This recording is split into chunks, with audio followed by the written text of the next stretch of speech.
This week's poll was almost split between creepy and happy again, so we're going weird and strange with this one. Mass hysteria is a term used to describe a situation where a large group of people all suffer from the same hysterical symptoms, anything from a phantom illness to everyone being terrified of something that may or may not actually be happening. For example, imagine someone in your town starts dancing, and then a few join in, and then inexplicably everyone is dancing, believing that they can't control it. Or imagine that you hear on the radio that aliens are taking over and everyone starts going absolutely nutty, throwing garbage cans at each other and pushing grandma down the stairs. Sound exaggerated? Nope. These two events actually happened, plus 5 others that are just as weird. Here are the 7 strangest cases of mass hysteria. Number 7 is the Mad Gasser of Mattoon. In the 1940s, the small town of Mattoon, Illinois went crazy because they were being plagued for several weeks by a man known only as the Mad Gasser. Approximately 20,000 people were terrified of a stranger who was randomly attacking people with poisonous gas. Nobody was safe, not even in their own homes. According to reports, victims would be at home and notice a strange smell. Symptoms would then begin, such as nausea, vomiting, and even paralysis. A terrifying ordeal to go through, except for the fact that the Mad Gasser never actually existed. In the several weeks that this went on and was reported on by the media, police never found a single piece of evidence that the Gasser ever actually existed. In fact, they found much more evidence to suggest that there was no Gasser at all, and the strange smells all had easy pinpoint explanations, from spilled nail polish to animals. Imagine a Mad Gasser gassing you in your own home. Strange. Anyone else getting sleepy?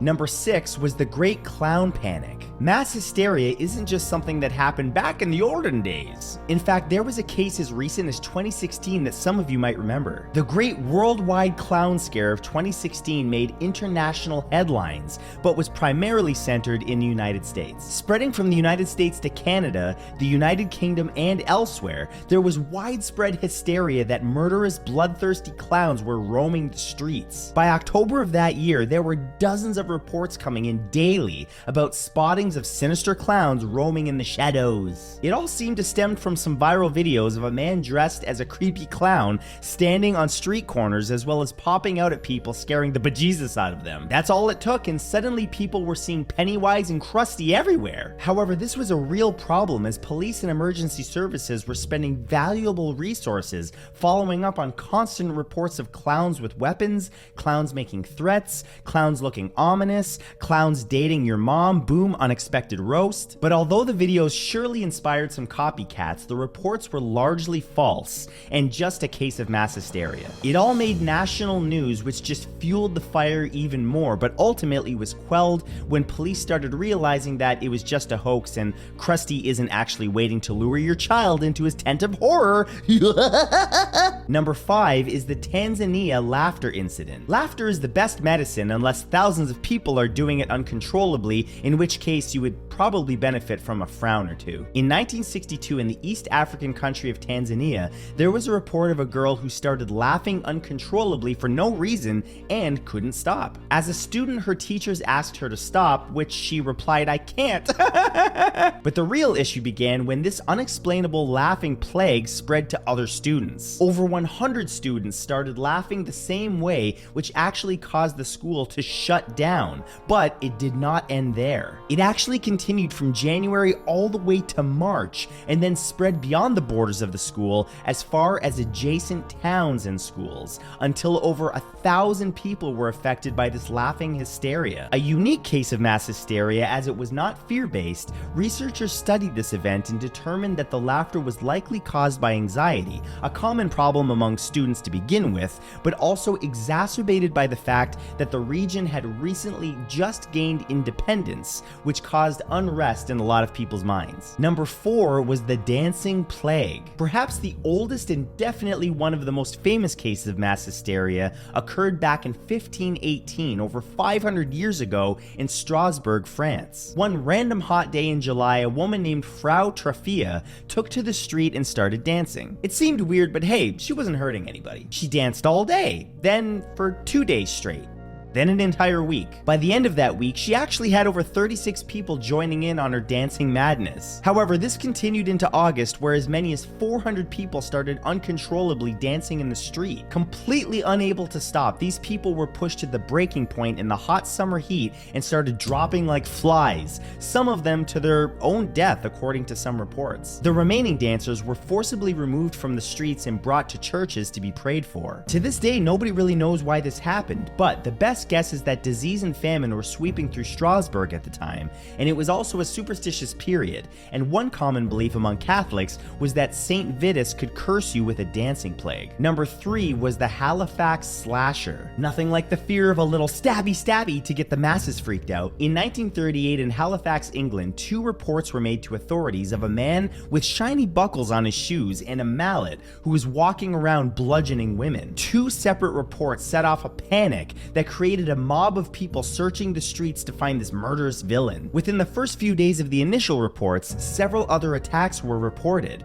with the weapon reportedly being changed from a mallet to a knife, then from a knife to a razor. It became so serious that Scotland Yard, the headquarters for Greater London's 32 boroughs, had to be called in to help find the monster that nobody else could find. Even vigilantes began attacking anyone who they felt might be the slasher, and from there things began spiraling out of control. Businesses shut down, schools were shut down, and then when the papers picked up the news, that's when mass fear and panic set in, and attacks started being reported in several other towns. One of the victims eventually caved and admitted that they had made up the attack and actually harmed themselves, presumably for attention. She was kind of the original Jussie Smollett. From there, others started admitting to falsifying their reports, and the so-called victims were charged with public mischief. Number 2 is War of the Worlds. One of the all-time best known and certainly one of the most popular stories of mass hysteria is that of the War of the Worlds broadcast in 1938. During that year, an adaptation of the science fiction novel of the War of the Worlds by H.G. Wells about aliens invading Earth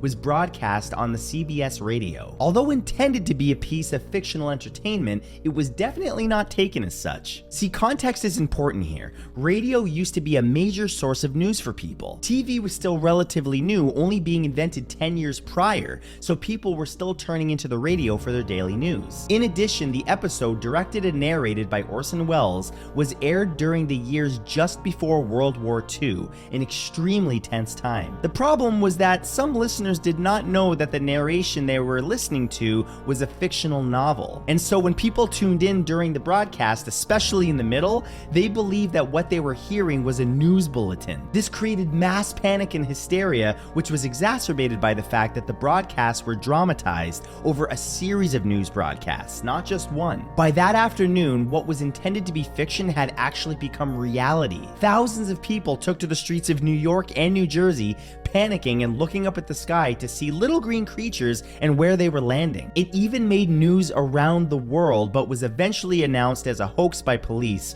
over the course of the next hours. Although this angered a lot of people, it actually skyrocketed Orson Welles into popularity, and he was actually offered a movie contract from a major Hollywood studio from which the movie Citizen Kane was born. That movie is now regarded as one of the greatest films ever made. Ladies and gentlemen, we interrupt our program of dance music to bring you a special bulletin from the Intercontinental Radio News. At 20 minutes before 8 Central Time, Professor Farrell of the Mount Jennings Observatory, Chicago, Illinois, reports observing several explosions of incandescent gas occurring at regular intervals on the planet Mars. Wait a minute, something's happening. Humped shape is rising out of the pit. I can make out a small beam of light against a mirror. What's that? There's a jet of flame springing from the mirror, and it leaps right at the advancing men. It strikes them head on. Lord, they're turning into flames. Now the whole field's caught up by the woods, the barns, the gas tanks of the automobiles, spreading everywhere. It's coming this way now, about 20 yards to my right. The cylindrical object, which lies in a pit directly below our position, surrounded on all sides by 8 battalions of infantry, without heavy field pieces, but adequately armed with rifles and machine guns. All cause for alarm, if such cause ever existed, is now entirely unjustified. Things, whatever they are, do not even venture to poke their heads above the pit. I can see their hiding place plainly in the glare of the searchlights here. With all their reported resources, these creatures can scarcely stand up against heavy machine gun fire. And number 1 were the Salem witch trials. And in what is likely the most famous case of mass hysteria to ever occur, as well as one of the most destructive, were the Salem witch trials between 1692 and 1693 in Massachusetts. This case demonstrates just how dangerous mass hysteria can actually get. It all started when 2 young women named Betty Paris and Abigail Williams began screaming uncontrollably and flailing around. A doctor, upon seeing this, used his years of medical training and did the sensical thing, declared that the village of Salem had been bewitched. Soon after, several other young women came down with similar symptoms, which started the paranoia that there was a witch or witches among the good, wholesome villagers. In 1 year, 19 women were executed by hanging and burning at the stake after being accused of witchcraft, with hundreds more being persecuted and even more dying in prison over similar allegations. Things got pretty nutty during this time. If someone even suspected you of being a witch, things got very bad for you very quickly. Were your children throwing fits as children do? Oh, it must be devilry. Or does someone simply not like you? Easy. They can simply accuse you of being a witch and you'd be arrested, put on trial, and subjected to several bizarre and nonsensical tests to prove whether or not you were actually a witch. Even just having a mole, which was then known as a witch's teat, was considered direct evidence of witchcraft. But that's all for this video. I hope you guys enjoyed it, and remember to follow me on Instagram and join my Discord where I talk with you guys pretty much every day, and also follow me on Twitch where I'm live almost every day. We got really great communities over on those 3 platforms, so please check it out. And other than that, I will see you guys back here next Saturday. Take care of yourselves, and thanks again for watching.